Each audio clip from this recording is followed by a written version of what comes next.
Well, for more, let's stay in America and speak to Joel Rubin. He is a former U.S. Deputy Assistant Secretary of State, and he's joining us from Chevy Chase, Maryland. And Joel, you served in Democratic administrations. So first of all, let me get your response from some of the criticism maybe you just heard that's been expressed by people like Nikki Haley, Marco Rubio even suggesting that if Hezbollah would attack Israel now, Joe Biden deserves some of the credit for his comments about the judicial reforms. Well, Caleb, it's great to be with you. And these Republicans never miss an opportunity to be opportunistic, that's for sure.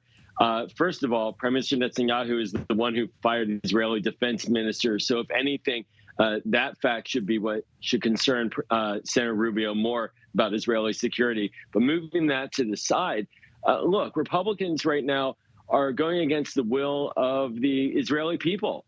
The Israeli people were protesting. This is not an American-created dynamic. Joe Biden did not somehow interfere inside Israeli politics and cause 1 million Israelis to protest for 3 months.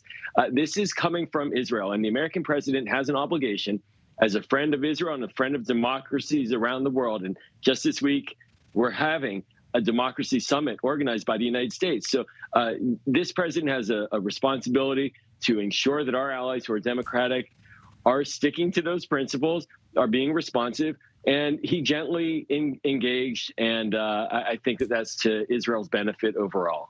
All right. Well, what about these comments we just heard reported from Barbara Lee for the State Department on the Palestinian issue, and maybe of more concern in Israel, at least even to the current government, is the Iran issue. The U.S. and Israel trying to get on the same page coming to Iran, but right now seem more preoccupied with discussing this judicial reforms issue.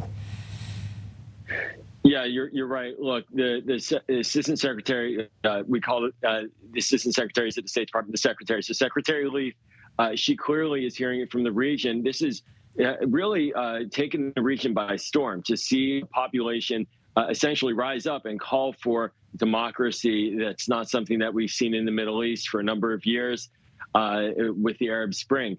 But what it does mean is that the Israeli government has demonstrated a bit of paralysis on the core issues of security. And I think that for President Biden and his top security officials, they want to ensure that they're working with a government that is stable, that is representative of the people.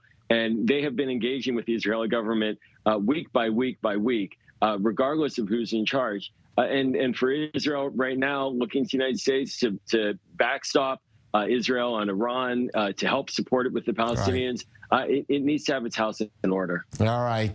Joel Rubin, thank you for joining us on i24 News. Thanks, Glenn.